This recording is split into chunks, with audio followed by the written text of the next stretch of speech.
Welcome to the bonus podcast. You may not agree with us, but I'm Maris Lowery. And I'm Eric Thomas. And we have a very special guest for this podcast, Mr. Bill O'Brien. Bill, Eric and I welcome you in to this portion of You May Not Agree with Us, but... Hey, thanks very much. I'm Maris and E.T. Always a pleasure to be with both of you. Hey, Maris, I don't know about you, but I'm stoked. We have the GOAT of broadcasting with us. Yeah. Well, Stop. You had given that title to Bill, I think in our last or maybe two podcasts ago. And of course, Bill, the longtime voice of the Flying Eagles, longer than anybody else, 43 years. Bill, you hired me. I said that was one of the smartest things you ever did. I don't know. People are still maybe regretting it. But Bill, we're going to talk about high school football. And we're going to get into how it was when you first started, way back when you started broadcasting, to how it is now. They had leather helmets. That was it. It was a long, long time ago. Yeah.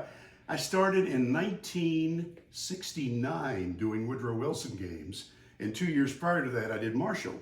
So I was one of those guys that knew most of the players on the Marshall plane crash because I was broadcasting Marshall football. And in fact, they had asked me to stay on and be part of the sports information department. Gene Morehouse, who was the radio voice of Marshall, who had started at WJLS in Beckley and had hired me as a part-timer back in 1967. So he moved to Marshall and asked if I would stay on. And I said, I want to get back to Beckley. I miss Mom's home cooking. And had the job at JLS. So, and I stayed there an extra year, I would have been on that plane. So that's sort of scary. Wow, and the thing that I remember most with you, me coming up, Maris, I used to listen to all the games, and I lived, of course, outside of Coast City, but all the Woodrow games were on. So I was one of those guys. I loved to read newspapers. That's what I was doing when you came to the studio here. Yeah. I was always in love with the print, like how they would write it up, but I also loved to listen to the radio because it told the story. Through the lens of me was listening to you on the radio now. And when I got a chance just to do one game, and I was like, wow, I never really thought about doing it, but I always thought, I would love to do that. And same with me all those years, Bill, when I was a kid, listening to Beckley football. Of course, when they played where Park Middle School is now in Beckley, which was the old, as Woodrow Wilson High School before it became Park Avenue, when they had the home games. Of course, I live now where I lived then on City Avenue. You could hear the band play every Friday night. And I remember they used to have, when they played Mullins, they used to burn a rebel down, what they call the Dust Bowl. They had the big pep rally. And remember they used to, I'm sure you do remember when they hung the rebel, they put it in the fire. And that was like back in the day. And then when Beckley would go on the road, I would listen to you. And I didn't really ever think that one day I'd be actually working with you. It's something else. Speaking of Woodrow Wilson, which is now Park Middle School, that building, that campus turns 100 years old this month. They're going to have a special later this month. They're going to have an open house for that. So that campus still means a lot to all of us. But one of the things I want to touch on about with this podcast is we look at the landscape in high school football, and Eric and I talk about this now, and Bill, you're a part of this as well because all three of us have worked together with video productions and doing these games. And now that there's 4 classes, and in 4 classes in West Virginia, you can literally go 0-10 and qualify for the playoffs in 4A because there's only 16 teams and 16 make it. But as you remember, Bill, and I can remember when I was a kid, 50 years ago, Beckley went 10-0 and didn't make the playoffs. Can you kind of maybe elaborate on that a little bit? Yeah. Joel Hicks was the head coach. In fact, his first year was 69. That was my first year. And, I was used to college ball, had never done high school. And Joel Hicks had... how can I put this? And he's since passed on just recently, but somebody who was really into the game, and his main word was pride, Beckley pride. He was from Richwood, so at that time Richwood was a big sports town. He went on at Big Creek High School in McDowell County, which doesn't exist anymore, but back then there was huge population in McDowell County. That was a AAA school. So Beckley hired him, and he took over the program, and I mean to tell you, he just turned it around. And it was already good, but he made it great. So, to your original question, Maris, he had these teams in the early 70s. And what had happened on one of them, one of the programs that went undefeated, when the schedule was made and the first game was played, Beckley had enough big schools and middle schools in their roster that they would have made the playoffs had they won all the games. Well, the opening game, I believe, was against Charleston Catholic. That is correct. I looked it up, and I remember it, but I looked it up as well. So, yeah. And so, like the second game of the season, they were reclassified from a double A to a single A, and that cost Woodrow.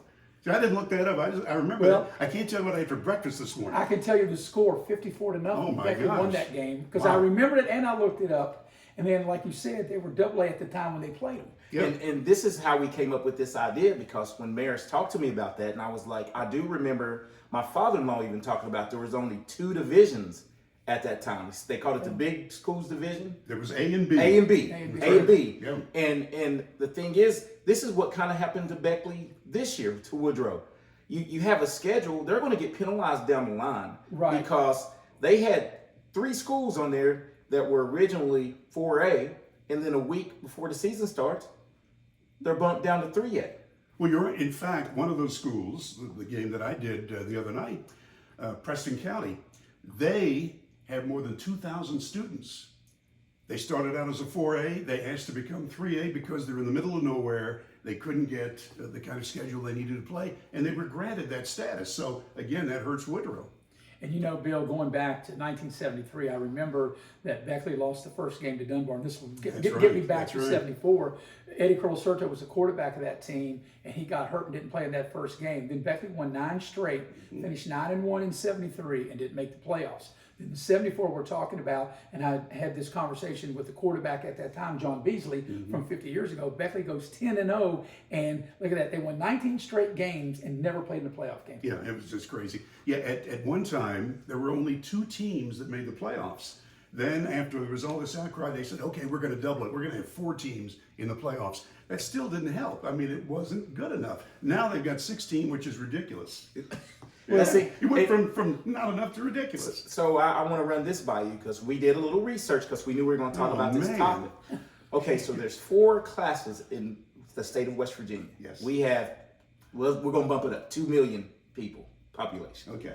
The state of North Carolina has 10.3 million people. They only have 4 classes. It doesn't even make There's sense. 8 million more Yeah. people. Yeah. So what I'm saying, we don't need 4 classes. Well, Eric, you're right. There are 111 high schools that play football in West Virginia. 4 classes? I mean, come on. And to give you another idea, the population in West Virginia, as you said, used to be 2 million, now it's slightly under 1,800,000. So what's happened is a lot of the population of southern West Virginia has gone away. I mean, they've moved elsewhere or they've died off. So, for example, McDowell County, one time had 100,000 people in that county. Now they've got 17,000 people. So in all of southern West Virginia, there is 1 4A team, and that's Woodrow Wilson. Now, all of southern West Virginia, you go to the Martinsburg Metro, there are 6 4A teams. Well, yeah, we did the math. Oh, we man. we named the Come on. schools. We do No, our but that is homework great. assignments. But that is great, and we can name them. Yeah, you have in that intermediate area, you have Washington, Spring Mills, Yes. Martinsburg, Hedgesville, Jefferson, and Musselman. Right. 6 schools within. Within and 20, that, 25 minutes. miles. But if you combine them all, you could drive through all of them in an hour. Sure. Yes. Oh, yeah. Yeah. And you know, Bill, that's what brings us to this topic that we're talking about, because back then in 73 and 74, you had so many more teams, but yet they only took 2 teams. And now with consolidation, as you and Eric alluded to, with the loss of population, now you have less teams, but now everybody pretty much qualifies. And in 4A, they do qualify. Yeah. Yeah. So literally you could have a team that goes 0-10 that could qualify for the postseason Well, this year. there's one on pace to do it. Yes. And I hate to, and it's sad to see that transferring and all this has happened to Cabell Midland, but Cabell Midland currently setting at 0-5. Right. And I looked at the rest of their schedule. They could possibly go 0-10 and be that team that goes to travel to Spring Mills, who's 1, or Martinsburg, Right. 2. And they're playing Musselman this weekend, and they're also 0-5. So the loser of that game may not win a game. So, but that's what we're talking about. That's a playoff game. Yes. Each game, each week in that class, if you're matched up with a 4A school, it's a playoff game. It's for positioning. Well, and we could even get into another topic, which I know you don't want to do right now, but especially in the Huntington and Charleston metro areas where players are transferring. And so that's what happened to Cabell Midland. I mean, that's a big school, used to be Barbersville and Milton. Yes. And, they are a big, big school. And their coach was one of those Joel Hicks types where he was committed. Luke Salmons. Correct. Yes. And now he moved to Kentucky and left the cupboard bare. But some of those players transferred. Yeah, and you know, that's one thing. That is another topic, but that thing, it'll never be controlled. But I think this new rule now has kind of neutralized it. Like one transfer, we had one year, and you were calling games. You guys were doing games where Woodrow played a team one week. They had a running back, St. Albans. I remember it like it was yesterday. Yeah. 2 weeks later, they had a bye, played another team, and that same running back was on that other team. Was on the other team. He played the guy in the same football season. Yeah, he went as a free agent. But you know, Bill, that's just like back when you started, and you talk about, and I can remember this, and because you know, I had an older brother, older sister, actually 2 older brothers and older sister that were at Beckley, Woodrow Wilson back in the 70s, and I remember Beckley had, you know, Welch had some great teams, like you talked about McDowell County only having 17,000 people in the whole county. Yeah. Welch was a big AAA school, and then you had Gary, and you had Norfolk. Norfolk. But Beckley and Norfolk battled in basketball, and that'll be for another time. But in football, the Welch Maroon Waves, I'll never forget that, and I'm sure you remember this. Frank Marino was the coach. Yes, and I got to bring this up. Beckley's playing up at the old Van Meter Stadium up near Park. Yeah. And Beckley's playing Welch, and Frank Marino was the coach of Welch. And it was toward the end of the game, and Welch ran a guy off the bench to catch a pass, and he scored a touchdown. And everybody thought, "What? How did he get so wide open?" But Welch had won, and you know, back then, no video like we have today. That's right. You know, just the radio, and good thing they caught it, and Beckley was able to hang on and win the game. Well, it turned out that their bench was right in front of the WJLS broadcast booth. So we're looking down, we could see it, and we're yelling, you know, look what happened. Of course, we're supposed to remember that we have to have decorum if you're on the air. So then we sent somebody down. But, you know, it was crazy. I mean, that's Frank Marino, who went on then to Ripley. But when we would go down to play in Welch, I mean, these kids, they had beards. They were men. Yes. They'd worked the shift in the coal mine. I mean, they had muscles. And, you know, and so he would say, "Welcome to the Valley of Death." I mean, that's what he called his football field. And I remember that stadium down there at Welch that now Mountain View currently plays. It's turf now, but I remember back when you and I went down there when they were playing Mountain View, and it was still the old Welch Stadium down, and you had to drive down in that. Scooped out of the side of a mountain. Yes, Yeah. yes. Yeah. But also, you know, Bill, of course, you know, Beckley and Oak Hill's always been a big rivalry. They were Collins back in those early days of the 70s. Bluefield, Mercer County had a lot of population, and Beckley and Bluefield was big. And you can correct me if I'm wrong on this, but didn't I think Beckley and Princeton have like maybe a skirmish in the 50s, and they had to quit playing for a long time? They didn't play that much in the 70s. Well, you're right. This was in the late 50s. In fact, my brother-in-law, who just passed away out in Kansas City, but he was on that football team for Woodrow Wilson. There was a brawl. This was, I think, 1958. And it was played at Woodrow, and what is now Bobby Pruitt Stadium. Right. And I mean, it was a big 4A type brawl. And so the schools did not play in any sports for years except in postseason, which really didn't happen. Right, and that's what I say, you know, growing up through the 70s, I never recall Beckley and Princeton, and that's what I was always told why Beckley and Princeton never happened. But I remember Oak Hill and Bluefield were, of course, big rivalries. And then Greenbrier East, who is probably Beckley's biggest rival now, just really became a school there in the early 70s, right, with the consolidation? 1976, I want to say, yeah. Yeah, and I can tell you this, speaking of that, and this is off the subject. So we're there for the very first, Beckley was the first opponent at home for Greenbrier East in their current stadium. So we're there, and this press box is brand new, and we're ready. The kickoff was at 8 o'clock, and this magnificent Greenbrier East band lines up, and they're ready to play the national anthem. As they do that, the downbeat, the heavens opened up, and a monsoon came. I mean, everybody's diving for cover. There was water coming out of our equipment. It was coming out of the light sockets. I mean, oh my gosh, this is not going to be a good night. You know, another thing too, Bill, when you said 8 o'clock kickoff, I remember this when I was a kid, and you'll know better than I will on this, but they used to kick the games off on Friday night at Beckley at 8 o'clock, right? So the stores could stay open late uptown, and they stayed open till about 5 to late, let them close, and then come to the football game.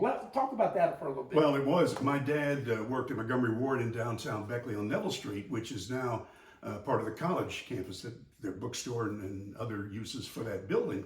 But yeah, there was Friday nights, but also they would stay open sometimes on Monday nights, sometimes on Saturday nights. I mean, over the years it evolved differently, but yeah, the merchants downtown, of course there were no shopping centers back then, so the merchants downtown they took advantage of home football games, no doubt about it.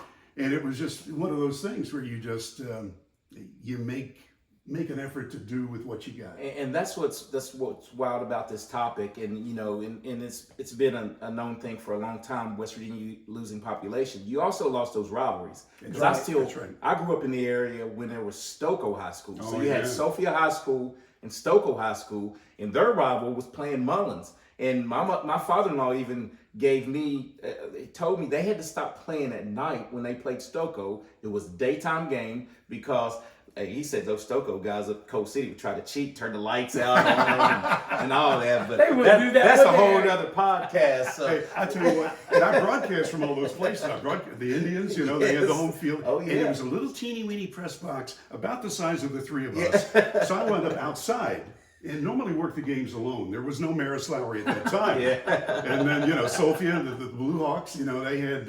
and they all had good football teams. Oh, yes. Yeah. Oh, yes. Matter of fact, Stokoe had the state's leading rusher for the longest of time, Paul Mitchell. That's right. Great guy. Who got me started in football. Tony Castanon, the head coach. Was the head coach. They ran the old single wing. That's right. That's right. Yeah. So Bill, let's talk about then as opposed to now. Like, you've been to a lot of these stadiums now. Of course, the new stadium, which is the current Van Meter Stadium, which you just did a game for Video Productions on Friday, and how big the stadium is and the view you have and the turf and the scoreboard. As to what it was when you first started there in the late '60s into the '70s, like the home stadium, and then when you went on the road, and when you and I went on the road. Back in our day, like in the 90s and the 2000s, the way it was back in the 70s. Let me tell you, the best place to broadcast, I thought, and I still think it is Mitchell Stadium in Bluefield. 3-tiered press box. This is for a high school stadium. In fact, I think, and you guys might correct me, didn't they have a contest nationwide as to the best high school stadium? And they won it. And they won it. That is correct. Yeah. They did. They recently. Yeah, that's right. It was a poll. And they went around and they were the number one place to view a high school football. Yeah, but there were some of these places to play that they were not used to broadcasters. And at that time, there were 2 radio stations that did all the Beckley games home and away. There was WJLS and WWNR. And to give you an idea, games would kick off at 8, NR and JLS would come on at 7:45. So that's all they did, 50-minute pregame. So I figured I'm going to get the audience away from NR. So I came on 20 minutes before kickoff. And then so they went to 20. Then I went to 30. We were just going to try to beat those guys. So you started the pregame wars. That's right. And Tom Hicks and Rod Odell, just terrific guys. And it was to the point that we were competitors, but we helped each other. One time in Welch, I locked my keys in the car. We stopped to eat. And Rod was able to jimmy the lock and get into my car for the key so I could get to the broadcast. So, that's how we helped each other. Just great stories. I mean, just amazing. And, I grew up, of course, in the 70s and stuff. And I just remember it used to be the biggest show in town. That's right. If Independence was away, we definitely come. I remember coming watching Woodrow Wilson, the Parkersburg Big Reds. Oh. And I'm talking about the stadium looked to me at that time like it was the biggest stadium ever. Right. The tiers of bleachers, and it was packed. Like everybody in Beckley was at that game. It seated 4,400, and they let people stand around the perimeter of the fence. Yes. So they would have 5,000 people there. And there was then there were the games on Thanksgiving Day. Now this was even before my time when Beckley and Hinton would play. Hinton was a big school, and they always played on Thanksgiving afternoon. And there would be people who would be perched up in trees around the stadium. Honest to goodness, that's true. That's what my daddy told me. Yeah, and that would have been what, in the 50s? When that would have been in the 40s and 50s. 40s Yeah, and 50s, yeah. yeah. So, but I'll tell you, the worst place that we ever had trouble with when I was at JLS, at that time before Maris, my wife Lynn was tired of sitting at home listening to the radio. And she said, I'm just tired of this. I said, well, why don't you come on the air? You know stats, football. Okay, great.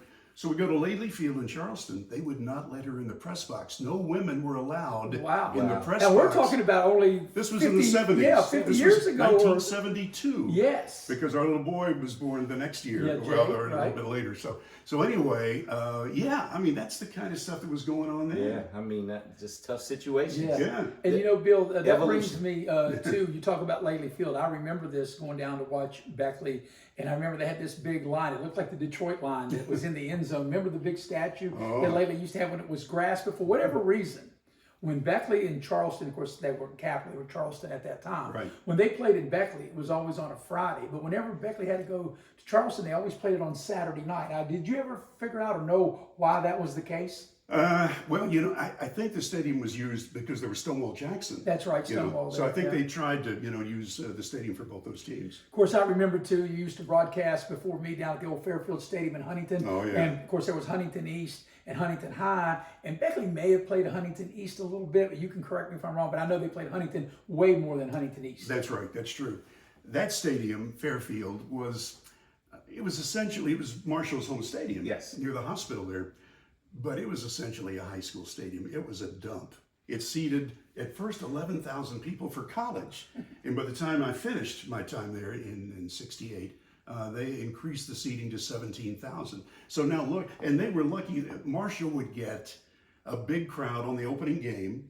Marshall would lose their opening game. It'd be terrible the rest of the year. And so then, there would be 3,000 or 4,000 people that would come. So now you've got the fabulous stadium, the Joan, and it seats 35,000. And, they've had as many as 40,000 there. So it's something great. So I was one of the broadcasters during the longest college non-winning streak in history. Marshall had lost 26 in a row when I was broadcasting. So we always knew what the plays were. Fullback up the middle, incomplete pass, run to the right for a loss, run to the left for a loss, and it's fun. And that was what we did. We were terrible. We did have one tie amongst the 26 games. Wow. So then coming to Beckley, Joel Hicks, he's winning games, and it's just, instead of 3,000 people for a Marshall game, there were 5,000 people for a Beckley game.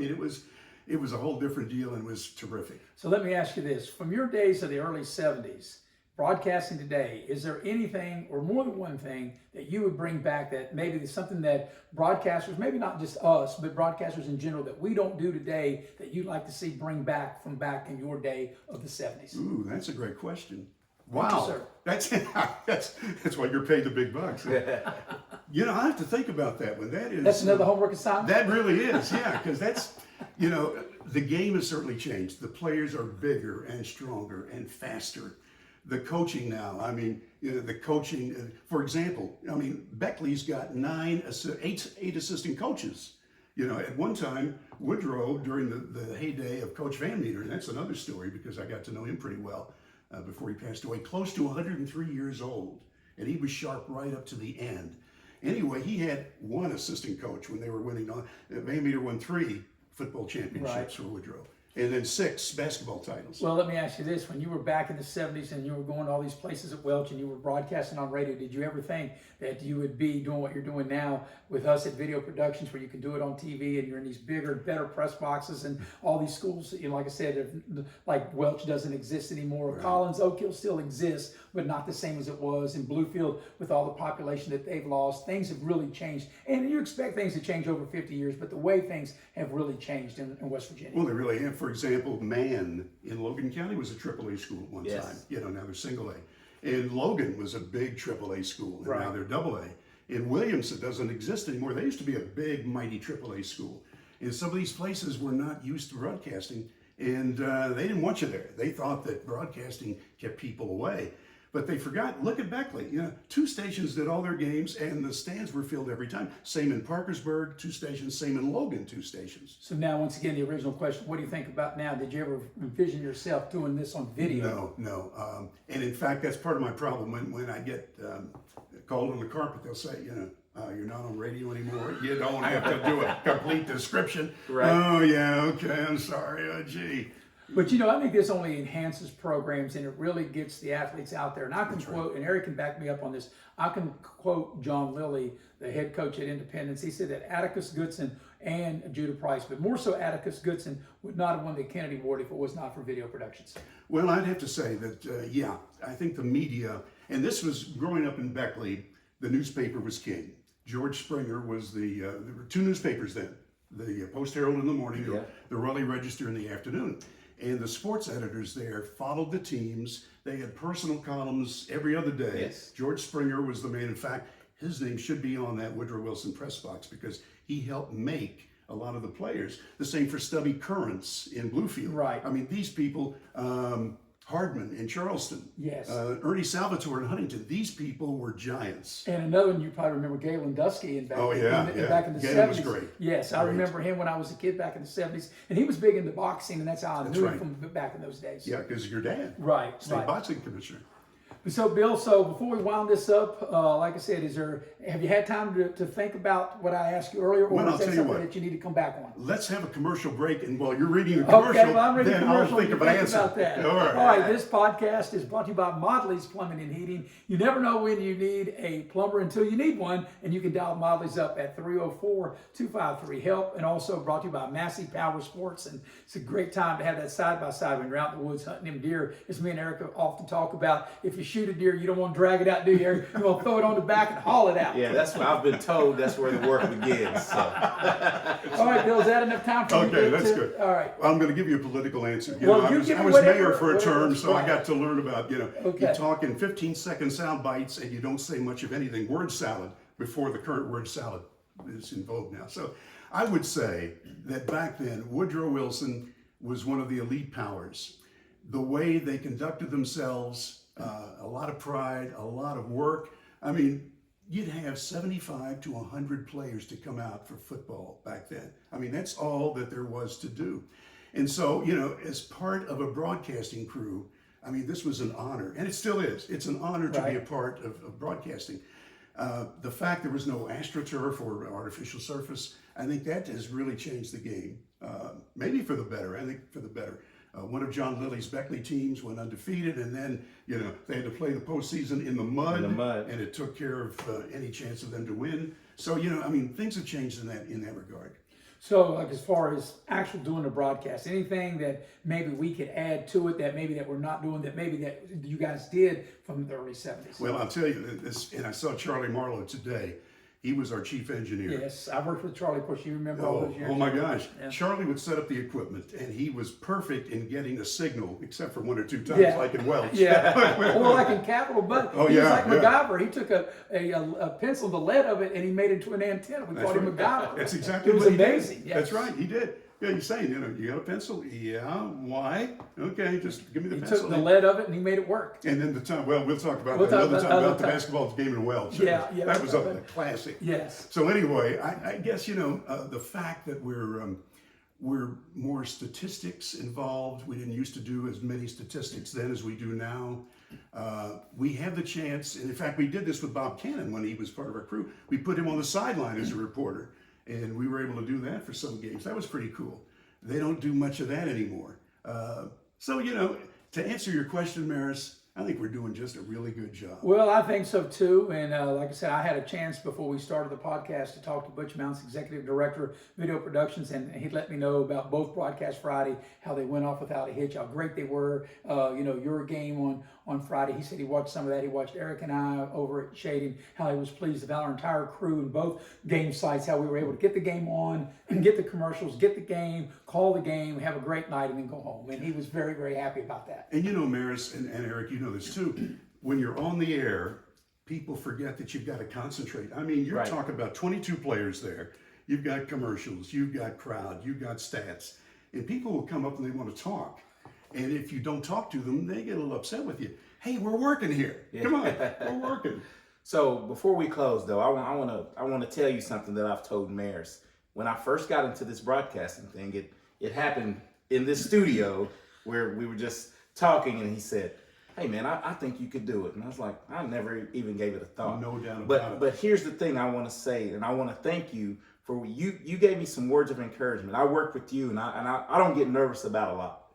And I was so nervous that night. Really? So nervous. And you just looked at me and said, "Hey, just tell me what you see, and I'll give you a chance. You'll know when to come in." And I promised you, after you did that, and I worked with you, and I was like, man, I think I can do it. But for me to do it with you, I was like nervous. I'm like, man, it's like I was playing with Michael Jordan or something. Like, I'm being serious. I mean, and my new agent. And no, seriously. And I've told Maris this, and then Maris was just like, and you two guys have really encouraged me. And the one thing that Maris knows, there's one thing I can say that I actually really study. I really know. Yes. You've done your homework. That's half the battle right there. And that's half the battle. But I just appreciate you helping me get in it and letting me be a part of it. Well, and I would say this to you, Eric. What I've told other people who ask hey, give me a little tip. What I've always been taught, Gene Morehouse taught me this. He said, pick somebody who's going to be listening, preferably your wife or your girlfriend or somebody. And so Lynn always was listening. And obviously they're not at the stadium. So you've got to paint a word picture. So that's why you let them know what the colors are and the crowd noise and all of the various little tidbits there, and make it, like a word picture. And that's what it's all about. And that's what you guys do. Well, we appreciate that, Bill. And you said your girlfriend or your wife. It better not be both. Well, So I think we'll end the podcast with that little tidbit. And I'm glad that of course, I was only a kid, ladies and gentlemen. But Bill, we appreciate you taking the time to sit down with Eric and I. And I'd like to do a couple more with you to talk about basketball and talk about some other things throughout the course of broadcasting. We really appreciate your time. Hey, that'd be great. This was fun. And you better give a little plug for your technical director here. Oh, no, she'll get it. But you be sure to like, share, and subscribe. We appreciate everybody out there. This podcast is being brought to you by Massey Power Sports and by Motley's Point of View.